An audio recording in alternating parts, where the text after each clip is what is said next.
start. Okay, we're gonna go ahead and get started with work session. Mr. Holmes. Thank you, Madam President. I do not have anything on the agenda today. However, in speaking with several council members, Council President Simmons had asked for me to come and speak to you for just a few minutes about storm shelters. So naturally, as you all know, we've had 6 confirmed tornadoes in Lauderdale County since January of this year, which is a significant number in comparison to past years. If you look at the trends, that's probably something weather-wise that's going to continue. The historical data shows that we go through about a 15-year period where things generally train across the same area, and then you'll see a shift in weather pattern either west or east. So in talking about the storm shelters, I think the concern that has been raised is the fact that within the city of Florence, there's only one storm shelter that is publicly available, and that is a volunteer shelter at Northwood United Methodist Church. It's important for the council to understand that this isn't a problem that has manifested itself today. It's something that's probably happened over the course of a number of years. Pre-COVID-19, there were about 10 additional shelters that were scattered throughout the city and in areas accessible to the city. When COVID-19 happened, as you'll recall, first cases of COVID-19 were in February of 2020. We were in shelter in place by April, which was the heart of the storm season. So during that COVID year, no one opened. Coming back from COVID, a number of the religious institutions that had been the volunteer shelters just didn't have the staff, did not have the membership, and didn't feel like they could be a reliable location. And so after COVID, we lost a number of those. Currently, there are a total of 15 throughout Lauderdale County, and as I stated, only one of those is in the city of Florence. So the question has been asked, what can we do about this problem and how does it look? So first and foremost, I think it's important for the council to understand where funding generally comes from for storm shelters. Historically, that's come from 2 pots of money from the federal government.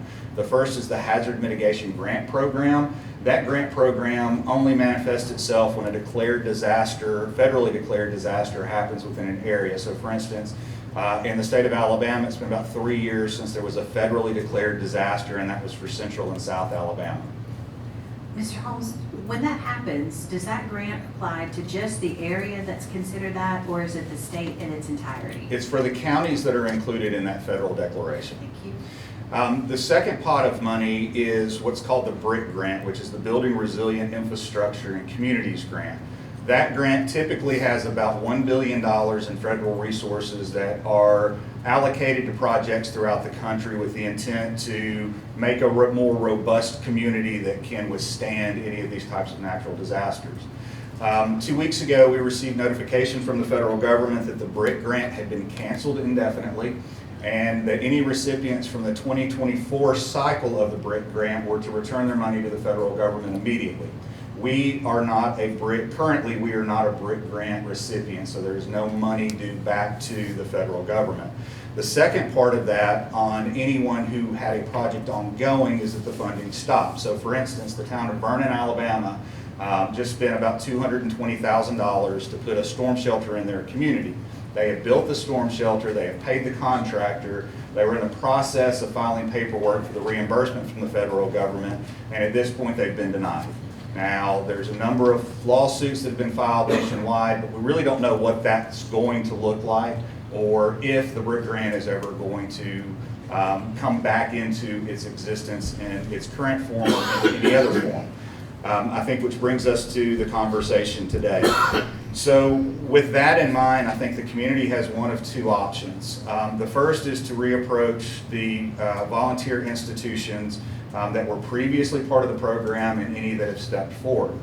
So about a month ago, Mayor Betterton had asked me to come to a meeting with a number of local ministers, and I had an opportunity to speak to 8 facilities there and gave information, and I'll come back to that. Since that time, we've also spoken to 14 other locations throughout the city of Florence. And the reason I say this throughout the city of Florence is if you look at our population density within the city in comparison to the remainder of the county, The majority of the smaller communities throughout the county have some type of resource, whereas we have 49,000+ people in the city and a shelter that can only hold 150 people. And we know that from the last 2 storm systems that have come through, we've been at maximum capacity at Northwood United Methodist on both occasions, to a point that people were no longer allowed or no longer able to get into the facility just because of space. No one was turned away. They also went a step further and allowed animals into the shelter during those 2 storms, which obviously was something that was nice for them to take care of. So in talking to those 14 institutions and locations throughout the city, as I said, we've provided them with the information. As far as requirements, what we want to do is make sure that it is a safe location. If it's not a safe location, if there can't be a substantial level of safety that we can establish through our review of the location, then it's probably not right. In other words, if you have a single-story metal building that's built on a slab, that's probably not where we want to tell someone a safe room exists. Out of those 14, 0 have come back and offered to be a voluntary storm shelter. That's for a number of reasons. One is the commitment. As we've seen with the storm systems, a number of them, we've been issued the tornado watches late in the evening and they've run throughout the night. And so staffing that is obviously a concern for them. The second part is the liability. If someone gets hurt at that facility and or if that facility is damaged, who assumes that liability and that responsibility? Naturally, we as government can't assume that responsibility, so it does put us in a little bit of a unique position. The second question that's been asked is, well, what about the Coliseum? It looks like it should be a storm shelter. And I would offer to you the example of Marshalltown, Iowa, who has a facility that was built very similar to the Coliseum. Our Coliseum was built in 1953. It does not have a basement. The building in Marshalltown was built in 1969. It does have, 1959. It does have a basement, but it is built to the same specifications as our facility. In 2019, a low-end F3 tornado hit that facility, and when it hit that facility, there were 18 children inside playing basketball. Thankfully, because of the basement, no children were injured, but there was significant, major, catastrophic damage to that facility. The roof collapsed, so if you think to the pictures that we've seen from the Tampa Bay area of the baseball field with the roof peeled off of it during a hurricane, that was similar to what would happen to our facility. Additionally, with our Coliseum, it's on top of a hill. It does not have a wind barrier. It just, quite frankly, isn't suitable, and I would not feel safe recommending to this council that we use it as a storm shelter. People would be safer in other areas than that. So that kind of leads to where we're at. Just for your information, I've provided information to the council for consideration. Let me say this. If the posture of the city up to this point has been to stay out of the shelter business. We can go back through the politics of that for the last 20 years, but that's the reality of where we stand today. As a result of that, there are no municipally owned facilities that are safe rooms in the city. If the city does make the determination and the council makes the determination that it's a wise investment of taxpayer funds, then for budgetary purposes, it's costing today roughly $2,700 per person. So for instance, you take the shelter that's at Northwest Shoals Community College. It fits 96 individuals. So if you take that $2,700, multiply it by 96, you're at $250,000 per facility. That number could obviously increase or decrease based on what you wanted to put into that facility. I would also offer to the council that there may be some opportunity additionally to use those facilities as both warming stations and cooling stations because of the way that they're built. The company that manufactures the particular type that has been discussed in the past is out of Bessemer, so they're an Alabama company. They build anything from a 10-person shelter all the way up to a 2,000-person shelter. So there's some opportunities that are there. I've also provided you with a graphic of what it might look like if we were to place storm shelters within your districts. I would encourage you, if you decide that it's in the city's interest to move down this road, to consider locations that we reasonably believe are going to stay within the same zoning requirements and the same use pattern. In other words, if there's a location where a government facility is currently located that we believe in the next 10 to 20 years might be sold or reallocated for another use or expansion may need to occur, then that's probably not a good location. A good example might be Broadway Recreation Center. It's an established location within a neighborhood. There is not significant growth potential around it that would encroach on it, and so it might likely be there for a long time. Or an area like Dybrook Park, where you have accessibility. It's something that through the deed has to stay that same use. I would also recommend to the council that you also look at availability for parking. One of the suggestions on the information provided to you was Blackberry Trail, not because of the golf course, but because of the parking lot and its proximity to be able to attach to utilities to be used. I've now given you a lot of information. Any questions that I might answer? If the paperwork you sent us, one unit in each district, was that a $1.2 million? 1.5 million. Yes, sir. 1.5? Yes, sir. Okay, thank you. Mr. Holmes, I like the idea that you're saying that there's a possibility with some city-owned business facilities that we already have. Yes, ma'am. Are any of the ones that we have storm graded, or would those require updates? As far as the facilities that we have, to my knowledge, we do not have any that would meet the FEMA or the ICC requirement. In one of the conversations that I've had with the mayor, and I think with several of you, one consideration that the council might give in the future is any new public use facility, and I'm not talking about a city hall, but any upgrades that are done to any recreation centers to include that as part of the budget so that those can be used. Naturally, you know, there's considerations of what do we do in the middle of the night, how do we come up with staffing, what do we do about this, that, or the other.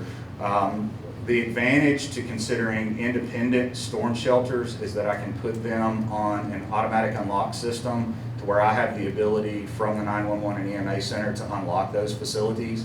At that point in time, then we can use, without assigning resources, we can use available resources and not incur overtime. And what I mean by that is I unlock the doors, I let Florence police know the doors are unlocked, please start making patrols. You have on-duty staff that can do that as well. And so I think that might be an option for the council to consider.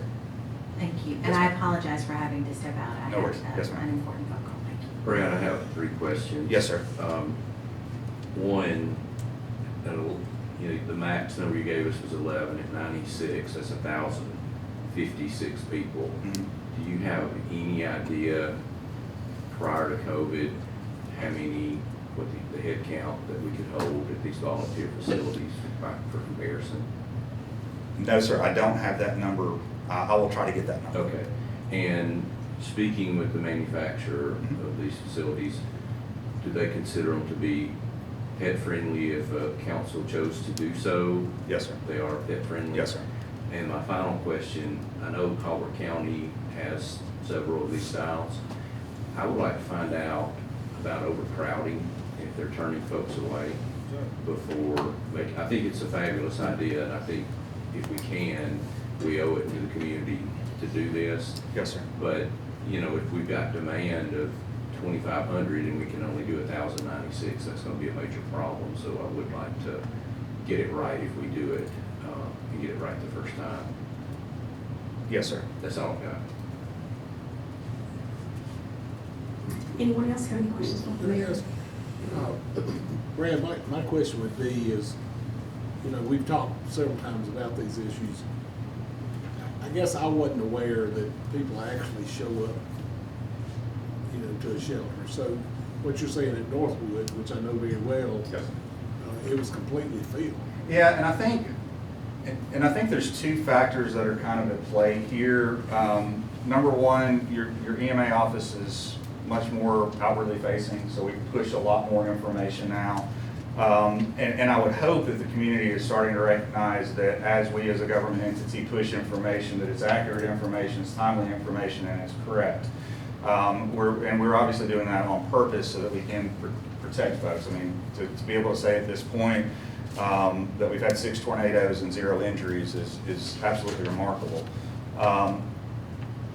But I think as information becomes more readily available, people are taking things more seriously. Additionally, with the advent of social media, and everyone having, accessibility to a weather app or weather radar, you do have individuals that will get on social media and be fear-mongering and try to push that issue, which does drive folks to those. While I can't give you specifics on the city of Florence, I will get those numbers. I can use Killen as the example. Wayne McDuff is the fire chief in Killen. He has operated their shelter at Killen United Methodist for the last 20 years. My wife grew up in Killen. She was there every time there was a storm. She remembers 100 people there maybe. The last 4 tornado watches that we've had, they've had over 400. So the numbers are increasing significantly, and I really think it's more of people are understanding. We're also growing as a community, and as we continue to grow, that opportunity is going to be there for folks to want to move to those locations. Friday, my wife and I bought 3 shelters because we have 3 children, and they'll be installed at their homes in 2 weeks. Well, and if any of those live in the city of Florence or in Lauderdale County, if they'll go to the City of Florence website, click on the EMA link, they can register those storm shelters. And the reason I bring that up is back during Phil Campbell and Hackleburg, when we were working in those areas, there are stories that we've heard in the media of families that were stuck and ended up passing away because no one knew that their shelter existed. So we are continuing to put an emphasis on registering personal shelters. Heaven forbid we have a direct strike to a community, but in the event that we do, having that information will help us get responders to them quickly. And whistles. Yes. Mr. Holmes, before we wrap up this discussion, and I thank you, this came out of a 911 meeting, and I appreciate your opportunity to come here and Ms. Simmons, your willingness to open the gates for us to talk, knowing that it's been such a very busy year with these storms. Would you agree that it would be appropriate to continue this as a part of 911, or do you think that needs to be further discussions at the council level regarding the city of Florence? I think it probably needs to be at the council level, and the reason I say that is the county's position or desire is much different. The needs of the county in this situation are much different than the city, so I think it's best suited for the council. Okay.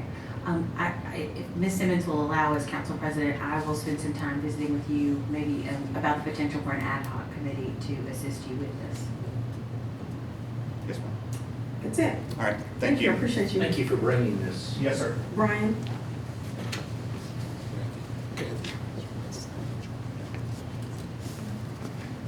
Hello, everyone.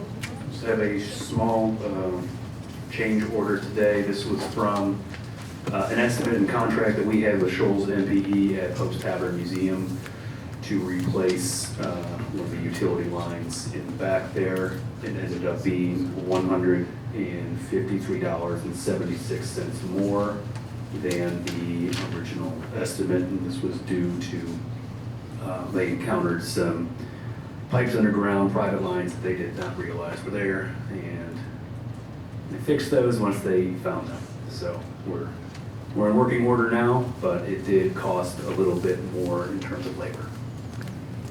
Okay. So can I get a motion for the change order? Motion. Second. Motion by Mr. Griffin, second by Mr. Henderson, on the third motion. Thank you very much. Thank you. Mr. Livingston? Good afternoon. I have one item on the consent agenda. It's 11C.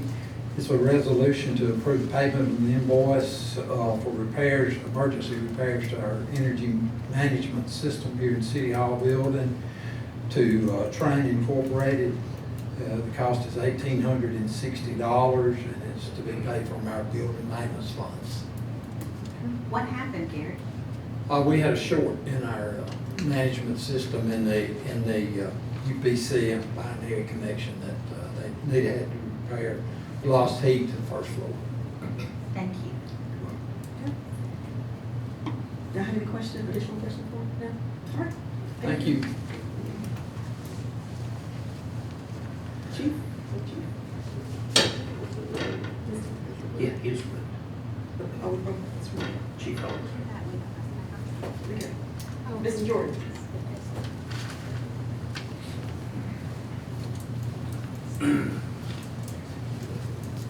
Good afternoon. We've got one item tonight, it's item E, and that is for a contract with Jabco, and that will be replacing some water tile at Roller Avenue Pool. And that one is the amount of $2,100. Okay, do you have any questions for him? Thank y'all. Thank you. We like when you come like this. Yes, ma'am. Get out quick. All right.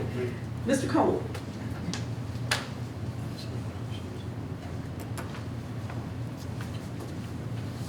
Afternoon. I have a few items on the consent agenda. The first item is proposal to amend the sewer cost sharing fund application that was approved January 21st of this year for Marinamar due to some unexpected lead times and also ALDOT permitting.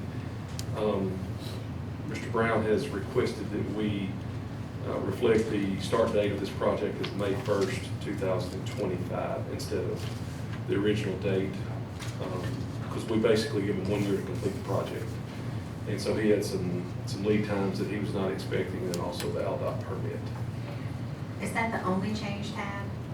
There was, he had requested also that we add a clause to the agreement, basically reserving the capacity for this lift station for his project only, but I think we got all the details worked out on that, so I don't think that would be necessary. So just so essentially then, it is the date for our purposes. That's correct. For your purposes, yes, ma'am. It will just be the, just to change that date to May 1st. And he should be able to complete the scope of the work in Within that 12 months. In that time frame, yes. Any questions on that one? Chief? First off, congratulations for being summoned to Washington, Thank you. I appreciate that. which Appreciate means the opportunity. we're ahead of the curve here with knowledge.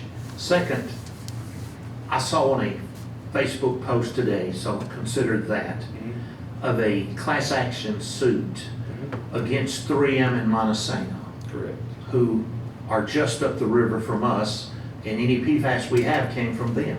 Correct. Is that just a Facebook thing? No, there is a class action lawsuit, and we can say that the city of Florence is a member of the class action lawsuit.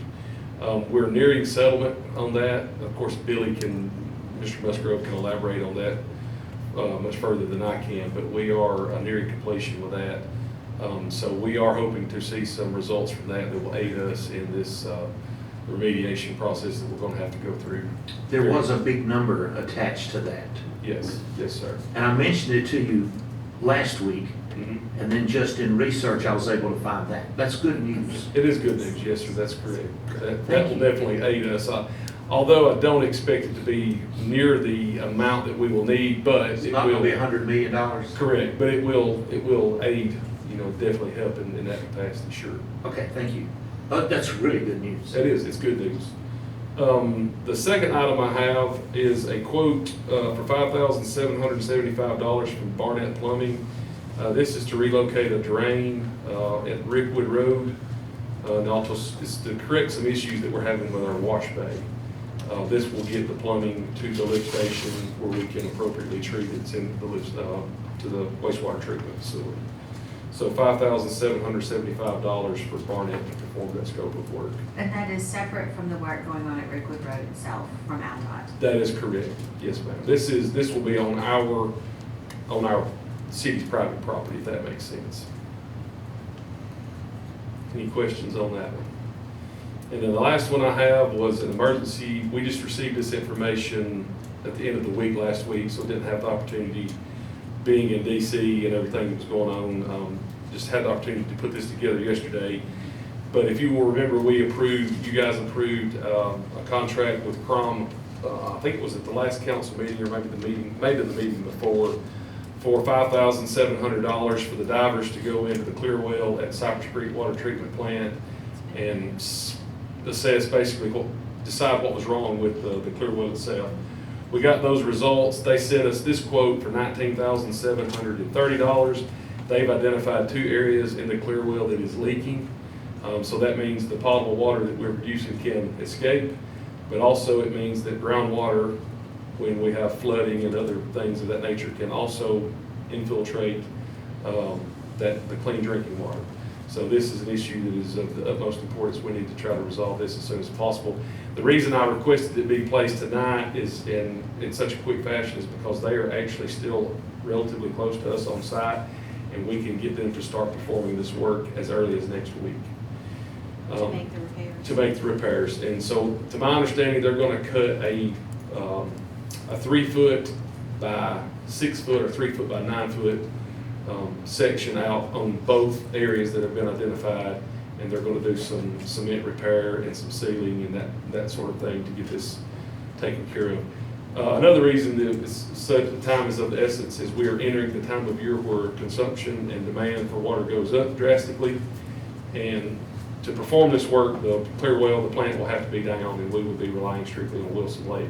So if we can go ahead and get that taken care of, that would be fantastic, and we will alleviate all of our issues. What percentage of our water actually comes from Cypress Creek? Right now, we're split. We're about 50%. Okay. From Cypress, and also about 50% from Wilson Lake. We do have the one well in Center Star that produces about 150 gallons a minute, but that predominantly feeds the killing folks, the killing area. So we're split right now. We're producing about 5.5 million gallons a day currently at each plant. And related to this topic that you just mentioned, the $19,730, is that for the work that they will do, or is that for the work that they've just done? That will be for the work that they will perform. So that's to repair the leaks? Right. The $5,700, they've already performed that scope of work, which was the diving and the assessment. So the total cost will be, I didn't put those numbers together, I think I have it on one of these papers in here. The total cost for the whole project will be $25,430. Okay, that's what I needed to know. That's where I was going, making sure That's that I correct. had Yes. the total amount, but also who was doing what. So, Yes. thank you. And Ted, that's still coming out of budgeted funds, that's also. That's correct, yes. And before we lose you here, Mhm. at the last council meeting, we had some discussion about the deck, and I assume since the fencing has gone up, your work is complete. We are complete. We have shut water service off to the deck. That part of the project is complete, and then we've also potholed the gas line in several areas. That was at the request of the contractor because of the weight of the machinery that they're going to be bringing in. They were concerned crossing back and forth over that gas line that they may cause a rupture. So they wanted to get a depth gauge, and so our crews have performed those potholing measures, and we now know we're roughly around 3 feet in depth, which should allow for sufficient coverage to allow them to perform their work. So we don't anticipate any problems, but we are prepared and ready in case something does, occur because of the demolition. So we're sitting on go as far as our end is concerned. Okay, y'all have any additional questions before we? No? Okay, can I get a motion to add the prom request to the regular agenda, which will become on the regular agenda E? Motion. Second. Motion by Mr. Edwards, second by Mr. Griffin, all in favor? And Tad, Mhm. before you leave, I want to say thank you so much for the Northwood situation, but can you just, in brief, give us to where we are? We know that it has been completed. That's great. And thank you so much, even though you were in Washington, being famous up there, you took the time to still, you cared enough about back here, and you were still working, even though you were up there giving your famous speech, but you were still working on that situation and still keeping us updated and still answering all my 5,000 questions and emails. Sure. So can you just tell us where we are? We know that we're completed, but I just, for public sake. Sure. So briefly before we left to go on the Washington DC trip, we had a little bit of discovery. Some of the customers, residents out there had a plumbing service on site. They discovered by accessing the manhole as part of our infrastructure, they discovered that the break was about 20 feet up the line from where it enters into our system. Fortunately for them and for us, this was located in a landscape bed there on Northwood Avenue. So No asphalt cutting was necessary, so they were able to do some hydro excavation, get in there and figure out exactly what was going on. And so there was a collapse in the pipe, like I said, roughly about 20 feet into the private section of the line. And they made, once they completed the excavation, they made the repairs. And then upon completing the repairs, the line started functioning. They did TV the entire line. And I have identified that was basically the only issue that they were having. And so to my knowledge, everything is working and flowing fine. But I will say I do appreciate Will Haddock. He's not here today, but he handled things in my absence and done a fantastic job. And so he was communicating with me and then also with you guys, and then I was trying to weigh in where I could in between the meetings. And so it all went very, very smoothly. The residents and the customers were great to work with. We spent, several hours out there the day we discovered all this, speaking to them, and they were on board. And so it just took a little time to come to a resolution and get everything fixed, but I think everything, went as smoothly as possible. And so we're grateful for their help and their participation, and certainly grateful for all of our guys that played their part in it. So very thankful that that's done and over with. Yes. Again, thank you and all your team and everybody for everything. Yes, ma'am, you did. absolutely. We appreciate it. Thank y'all. Okay, thank you. Chief?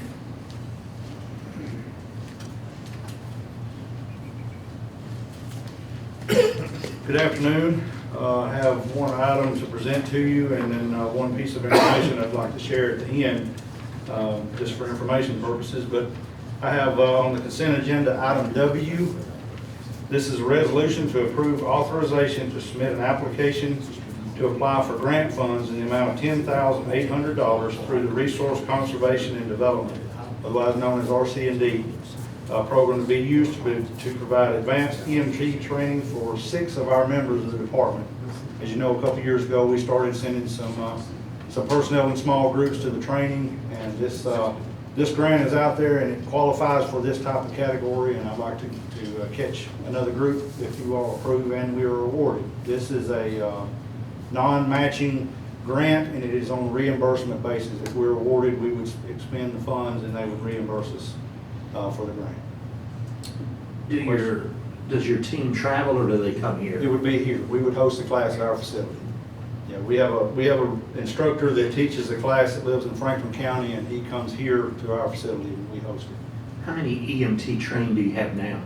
Well, our entire department is EMT trained. We're trying to go with the advanced level training, and this would be the 3rd class of 6 that we're trying to get in. We had some other members that were already either at the advanced level or paramedic level, but this is something that the department is sanctioning for the last couple of years and trying to. We've been doing it under budgeted funds, and we've actually got a class going now, but this opportunity maybe is there to get a 2nd class later this year or early next year. How many will this get through that training? It would be 6 of our people at this amount of money. The class is capable of doing more. It really puts us in a staffing situation, because we have this class and other career ladder advancement classes and things that are going on. So I have limited it to 6 people at a time, just to keep some, the negative impact of staffing down. Any other questions? This is a positive for the city of Florence. Yes. Thank you for chasing the grant. Yes, you're welcome. So one other, just share a brief statement. You all recall, maybe I think it was back in January, I came to you about the project at Fire Station 5 on Cox Creek Parkway, where we were doing some renovations and that sort of thing. I'll send you all an invite. Of course, you're welcome anytime to stop by, but we have completed that work out there, and I'll send you guys an invite here in a week or two. If you want to stop by, we'll show you what we've got. Certainly appreciate the guys that Chief Angus took this by the horns, this project, and I think the guys are proud of it. But that project is complete. Good deal. Thank you. Thank you very much. Mr. Baxton?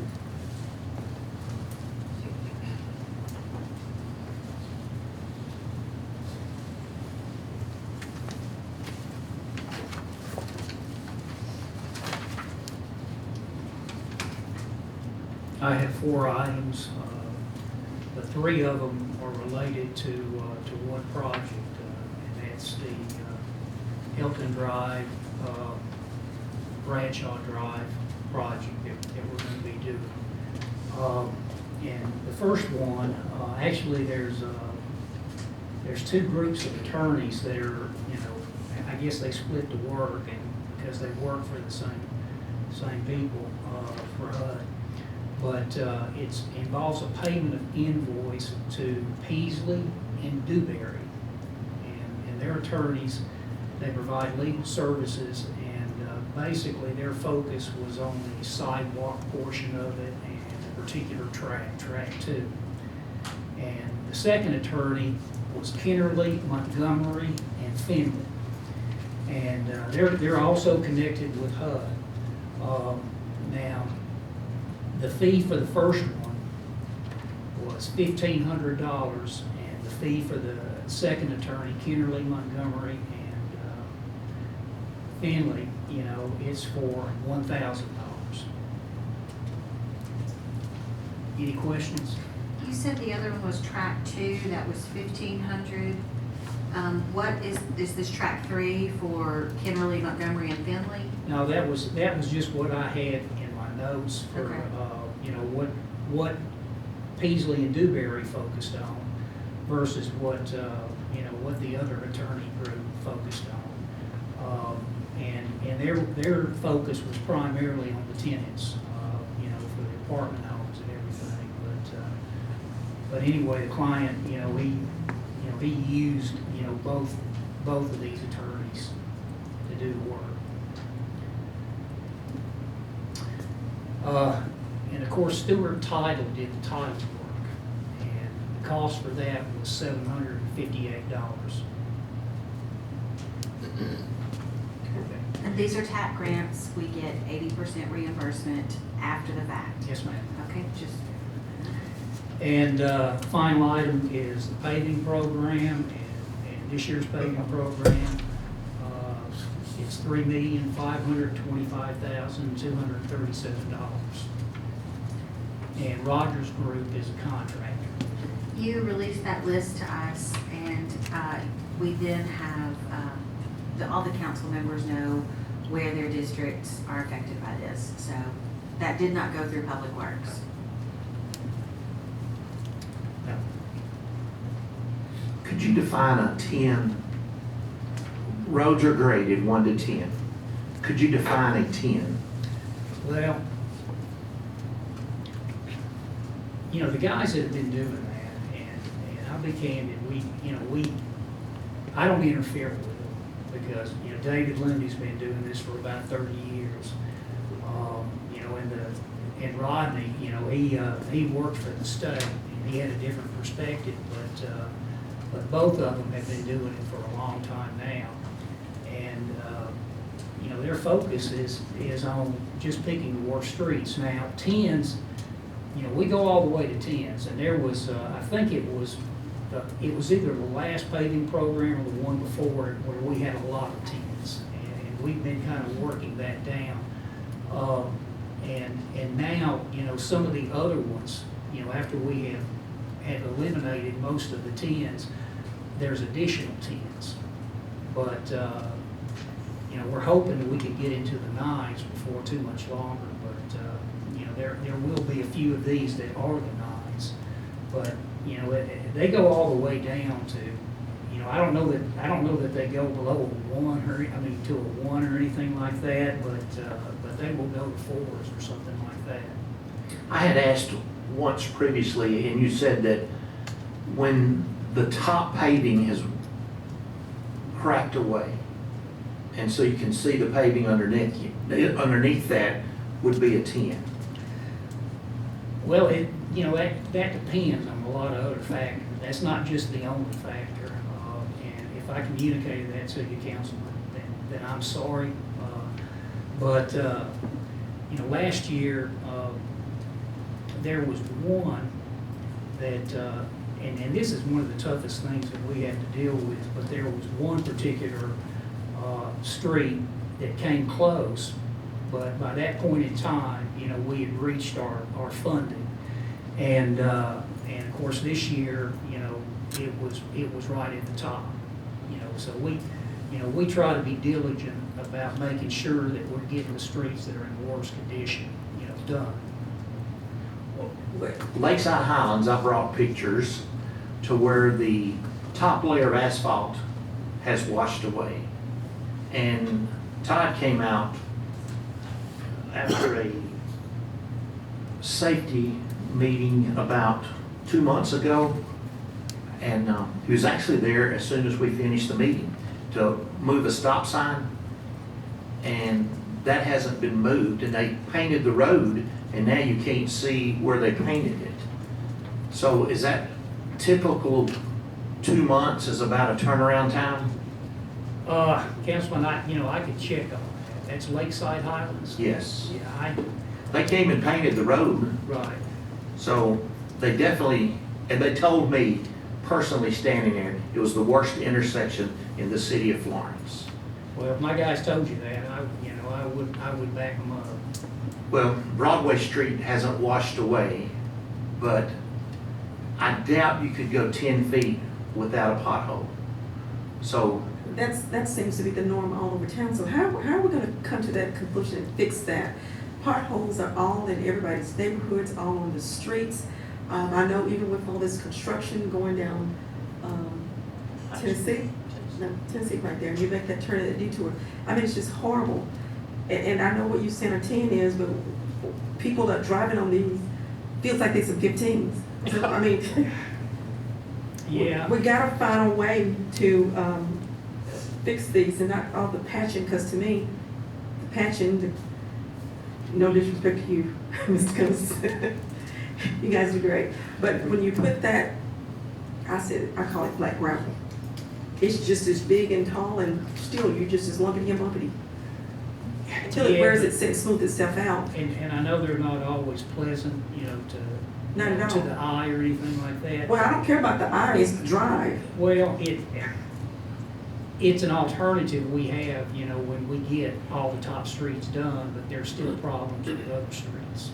And we have used it in the past, just simply to make it as good as possible. Because, we only have a certain amount of money on these paving projects. Well, maybe we as a council need to look into putting more money, because every time we have bad storms, every time we have bad weather, it just continuously add more streets to the problem. And don't get me wrong, I'm not fussing at you, I'm just stating the facts. I understand. a 4 this year will be a 10 in 2 years. We know that. That none of them get better, they get worse.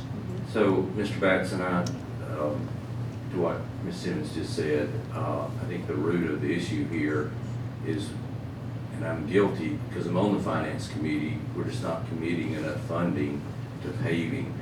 I did ask for this list from Annette, and I also asked her to talk to the staff to find out, what you guys thought. I know we couldn't do this in 3 years, maybe not even in 5, but I feel like we need y'all's help in determining what commitment we need to start kind of flipping the field position on this so that we're getting more miles per dollar. Because my biggest concern, if we as the finance committee don't give your department enough paving money, we're gonna be heading to the bond market someday, and that's absolutely what we cannot do. So I hope we get some good feedback from that, and then through the committee process, maybe we can figure that out. I would If we have to cut propose, somewhere else. I would propose that we begin this discussion as part of Public Works at our next meeting and look at ways we can manage that list differently. Because yes, it all boils down to finance, but I think it's only appropriate that that committee, between that committee and finance, all 6 of us are represented. Then we can give a presentation to finance that Mr. Batson and his group and Mr. Coons and his department can get behind, and we don't feel like we have to go to the bond market to do it. Absolutely. This is my 5th year, and I've asked every year for Broadway, and every year it gets worse. Broadway's on this year, is my understanding. And if it's anything different, I can't remember all these streets. I will come to you personally and tell you, but I'm pretty confident that Broadway's on the list this year. That's good news, because we don't want to hurt that new fire station when they run down Broadway on those trucks to put out fires. And I'll confirm that, but, you know, when we talked about it last year, you know, the guys that do the inspections, they said it's close, but there's some that are worse, so they didn't put it on last year, but, you know, I'm pretty confident that I did talk to one of the, you know, inspectors that said, you know, what's on there, and he said Broadway. I have to speak up for District 6 while everybody else is jawing at you. I'm gonna jaw at you a little bit too. I'm sorry, Bill.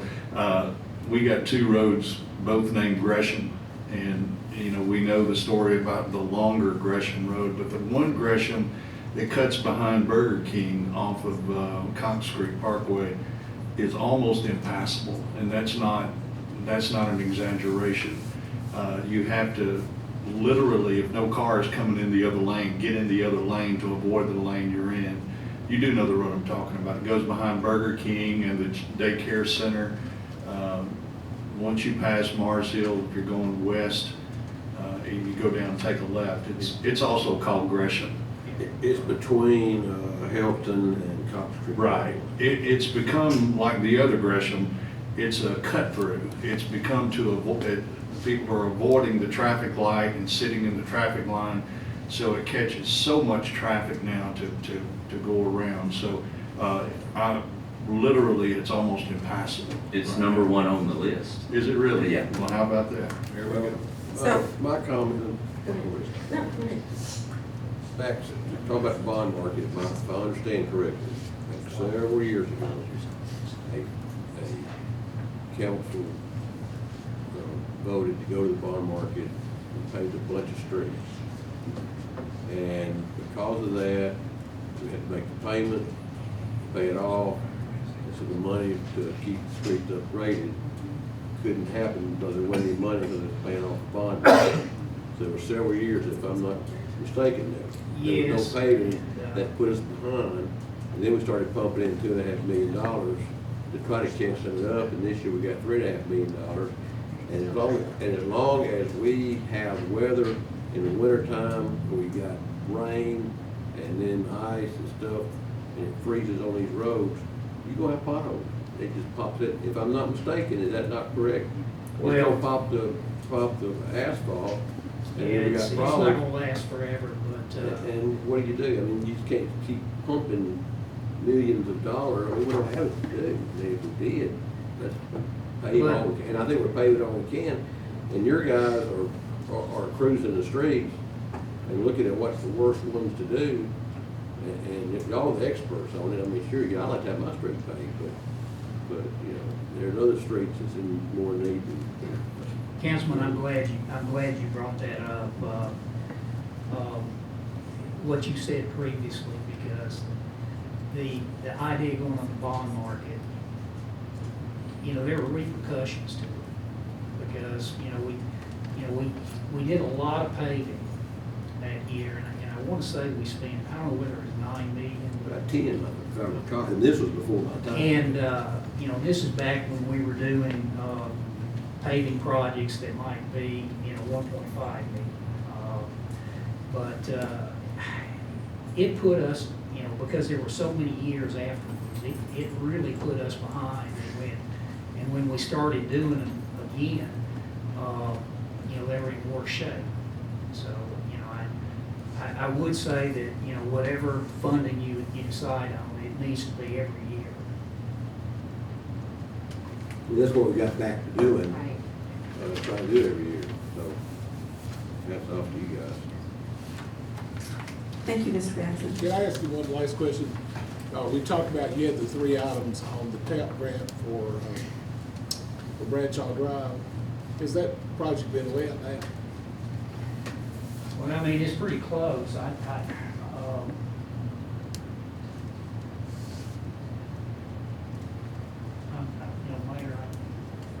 I don't know that it has been, but I'll verify that with my secretary.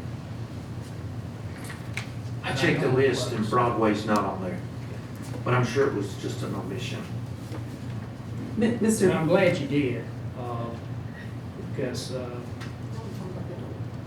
I still think it's up that I asked one of the inspectors about that, so I'll get with you. Okay.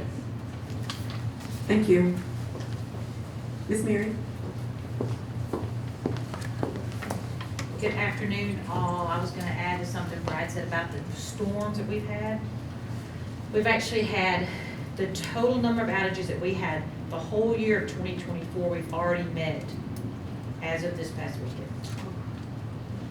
That's how much weather we have had this year. So, yeah, our numbers are not gonna be pretty at the end of this year, thanks to all the weather. Y'all done a great job.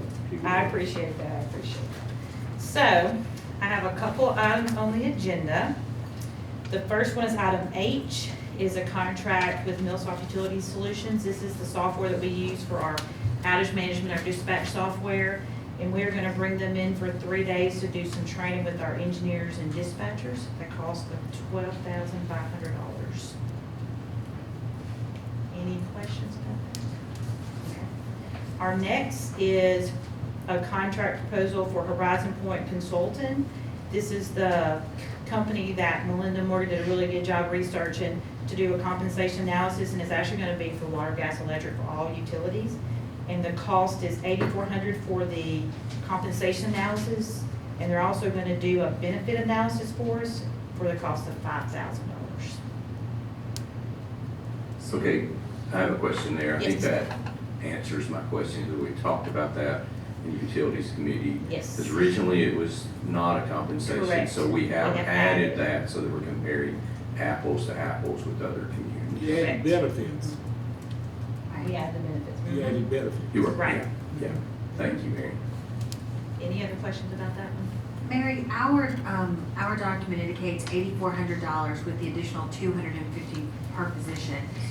Is that how you're deriving 5,000? No, so we got an updated version of that today, so you may not have a copy of it. Yeah, it's not reflected here. Do you want to give us that updated amount, please? It is, so in the bottom where it said, before it just said compensation analysis, it added benefit analysis of 5,000.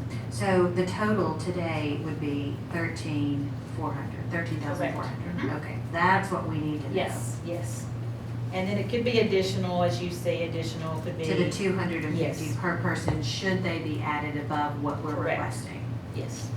Do we have a limit on how many we can add? We do not have a limit. Okay, so that's a little concerning. That's a bit open-ended.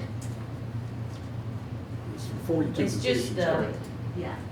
it's just the number of the positions that we have at our departments. Okay. Okay. The next is a resolution to approve a new master pole attachment agreement between the City of Florence Electricity Department and Alabama Fiber Utility. They have requested to have a pole attachment agreement to attach to our poles, so this is just a resolution for that agreement. We did this last time, when? Was it? Maybe a couple years since we've had one. It's been a while since Not we've had annual. one. Correct, Okay. correct. This is, once this is agreed upon, then they will not have to do this again unless we change our agreement, so. Okay, thank you for that. Mary, on these agreements, Mhm. is there anything in there, you guys have done an amazing job getting lines off the ground. But some of the folks that attach it to our poles are a little slower getting to that. And I've seen They some are. pictures, Ms. Simmons and I went out and toured Saturday morning. Some of them are actually in the road where they could be, you know, if you didn't see it, especially at night, a car could catch it. Is there anything in the agreement or anything that can be added in the agreement about response time when we call these things in? So there's a software called Engines, and that is the software that all the utilities use to request pole, or when we change out a pole, to relocate to the new pole, and so forth. So that's what we use. So when we change out a pole, we submit it to Engines and request all of them to transfer to the new pole. We can't require them to do it. It's not in the contract. There's not a good way to do it. But once they have, so when initially, both poles are ours, but after so many days, I don't know, I want to say after 90 days, if they don't transfer, that pole becomes their pole. So it's not our reliability anymore, but, our responsibility anymore, but we're just at the mercy of the companies. So the line will just lay there like it's laying? I had someone tell me this past weekend that they have some in a subdivision that have been there over a year. and they keep calling them and. I mean, we saw people that couldn't get out of their driveways. And, I mean, I mean, we just don't These are have the ones any that's way. tapping into our poles, These are the ones that are attached to our poles. maybe unattach them. So can we add We that would to like to our, do that, we can't do that though. can we not make that part of our agreement? And this may be a question for later with Mr. Musgrove, but can we not make that a part of the agreement that, hey, we're allowing you to do this, but this is your responsibility? Some of them we could, but some of them are, they have a union workforce, and so the unions, you know, because of their union workforce, we can't touch any of their facilities. So it's just depending on which entity that it is. We've had lots of conversations. All the utilities have this problem. It's across the nation, everyone has this problem. So it's not just localized to us. And when we are aware about it, we will, like, you know, the ones that y'all sent us, we send it to them, to the contacts that we have, but that doesn't mean it's gonna be addressed. One laid in my yard for 4 years, and it was I know. moved the week we came back from Washington. It's an issue. It's an issue everywhere, so. Is it true your wooden poles cost around $500?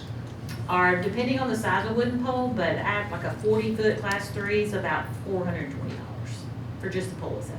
Would you assume that missing broken poles over the last week is gonna cost your department around $200,000?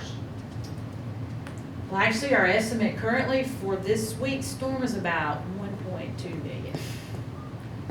That's what our estimate is right now, and what it cost us. I suggest you lead with that number every time you come up here, It's very. because nobody in here knows that. Mhm. My figures, I was way off, just $1 million off. Mhm. Thank you. We're hoping to get some, help from FEMA. We'll see. They're working on it. They're gonna see if they can get enough put together, but we'll see.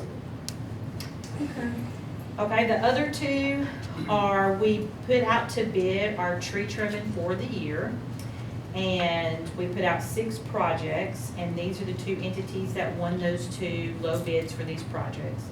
Tree Pros won project 2021, 24, 25 for a total of roughly $1.6 million.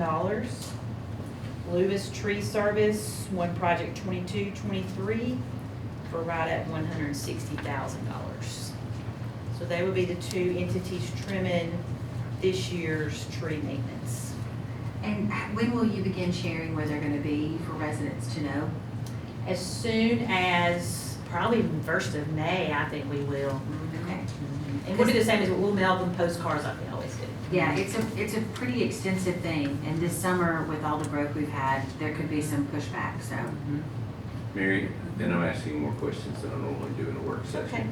But I looked at the budgets earlier today, and we budgeted $4 million for tree trimming, and this is just under 2. Are there other contracts, or is there other things that to come in the budget that that money will be used for, or is that a surplus? So depending on the year, they range from 4 million to roughly 1.5 million of projects. It depends on what projects we're doing in a year. Okay. And then that also includes our in-house, so we also have in-house trimming. We don't just contract everything out. Our in-house trimmers do all new construction and kind of spot trim. Does that come for us. out of that budget? Mhm. Okay, that answers my question. Anything else? Thank you very much. Appreciate you all, Thank for you. everything that y'all done over the weekend. Thank you, I appreciate it. Can I ask a question too? Quick. One is, out of the county, a couple of issues that have come up recently involved going out quickly and taking a while to get. I just say, both of them involved tree trimming, and Mary was good about getting that information back. And the second thing, if you notice around, Crown Castle is now putting up small cell towers. If citizens have comments about that, it might be, just make you aware of it, just notice around. So you hadn't had any problem with that, did you? Attaching to your pole? So no, some of the locations are attaching to our pole, but most of the locations are putting their own poles up.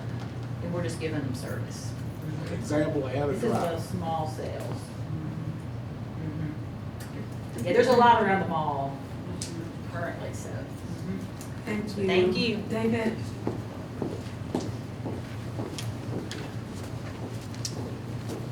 Good afternoon. I have several things on the agenda this afternoon. The first one is a contract with Southern Environmental Engineering. This is for the Starkey Drive property and acreage out there. We inherited a permit out there that we had to transfer to us. This is to develop the best management practices plan for it, which is a requirement.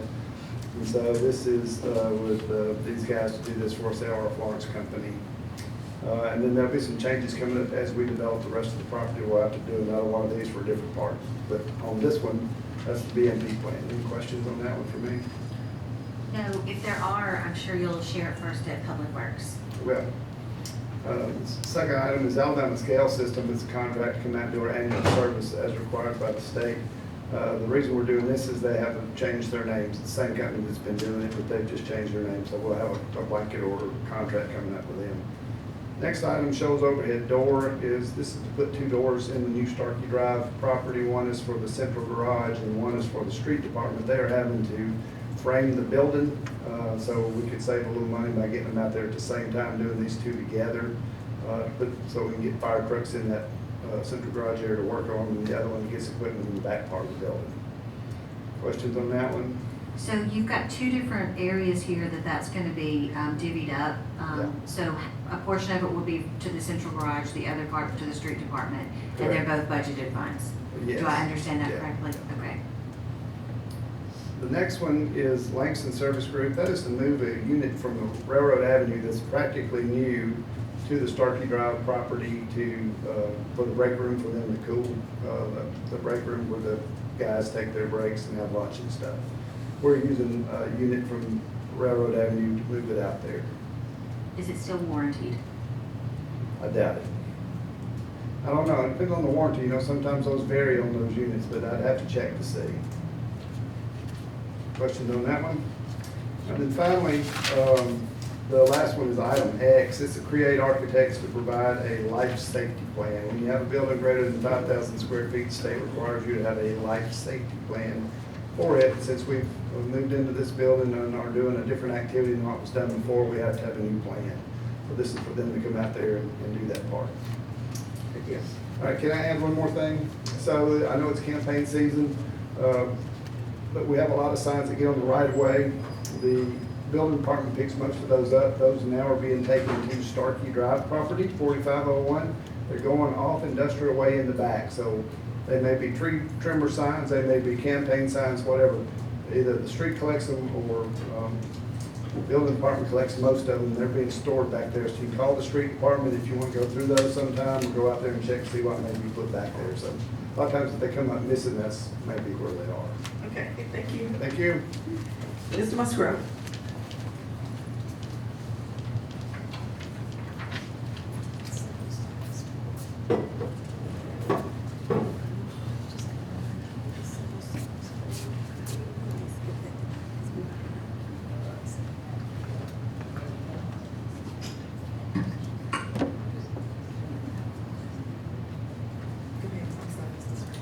Thank you. I have one item on the, well, it's actually Councilman Hendrick's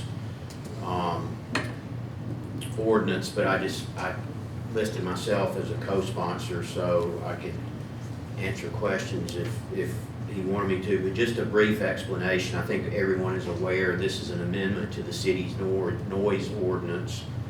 And what the amendment does is the way the noise ordinance distinguishes between louder and quieter allowed noises, that didn't sound very professional, but nonetheless, at a certain time of day, we call it, it's defined as daytime hours in the ordinance, the music or whatever it is can be louder.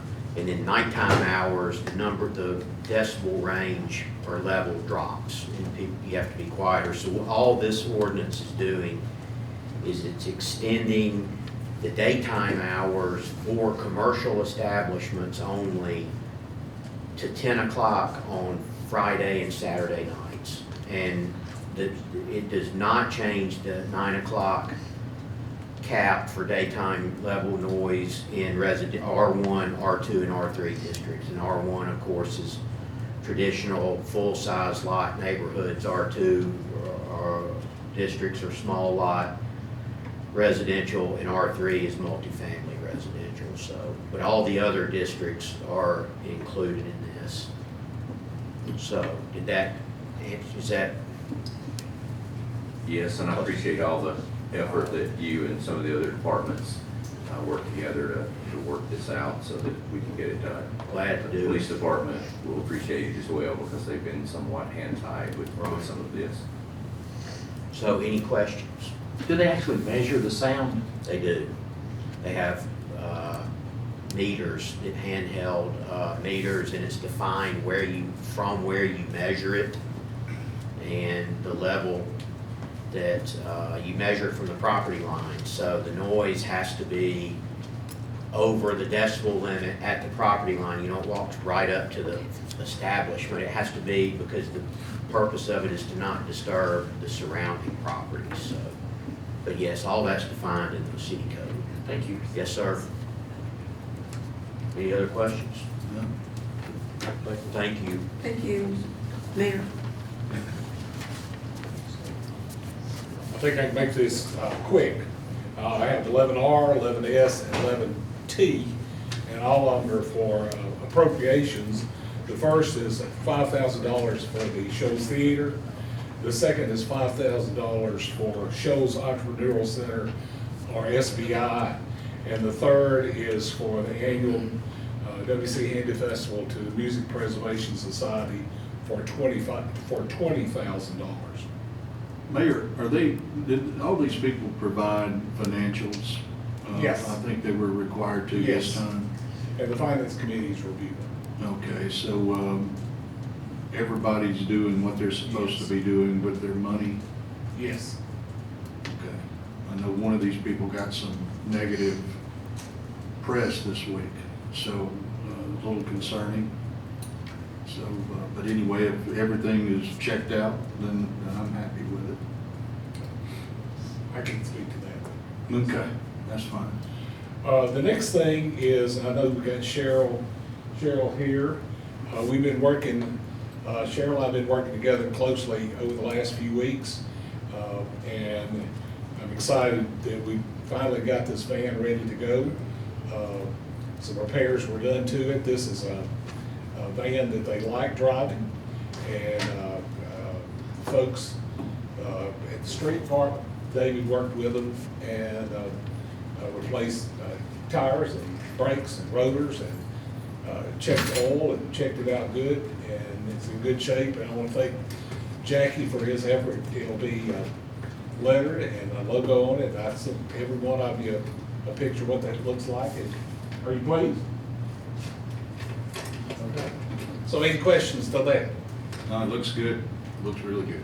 All right, and the last thing is contract with Fine Era Productions. It's $1,400, and it's for AV needs for the state of the city. And I know that Elizabeth's been communicating with you about those plans. Thank you. Thank you. Thank you. We have one civil service board appointment that we need to take care of tonight. I think we have two applications for a Amber Morgan White and Mike Curtis. I would nominate Ms. Morgan, Fight Morgan, to the Civil Service Board. Second. It's been motioned by Ms. Eubanks, second by Mr. Hendricks, for Ms. Amber White Morgan for the Civil Service Board. All in favor, or any additional knowledge? I have a nomination as well. Do you do that now, or I'm nominating by Mr. Curtis? Okay, we have a nomination on the floor from Mr. Mike Curtis for the Civil Service Board. Did we get a second with that one? Okay, we have Ms. Amber Fight Morgan. All in favor?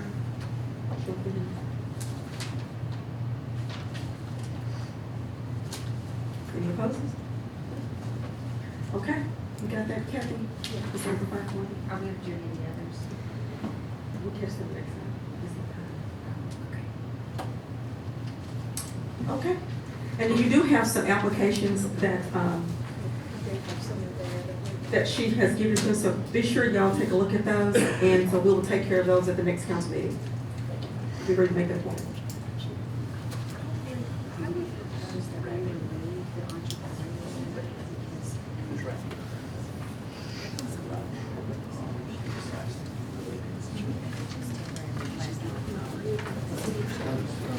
before we dismiss Ms. Eubanks, have a concern. Thank you, She Ms. needs to- Simmons, she I'm wants to so address. sorry. Based on what Councilman Oliver said related to the, one of the appropriations, there is a serious concern there, and I would propose, based on the concern you, Mr. Oliver, had, I'm expressing it too, that maybe we table that until more is known about that, so that we don't then provide additional monies to the organization that is being questioned by another very respected municipality in the Shoals. Okay, and to be transparent with it, I'm not sure if you said it, it's the Shoals Entrepreneurial Center. Right, and This is the one that she's asking that we, just table Table it. temporarily. do we, is that a motion? I would make that in the form of a motion. Okay. Motion by Ms. Eubanks, second by Mr. Rubin, that we table the appropriation for the Shoals Entrepreneurial Center. All in favor? Okay, that one will be removed. Okay, we'll take a 5-minute quick break and then we'll come back to start the meeting.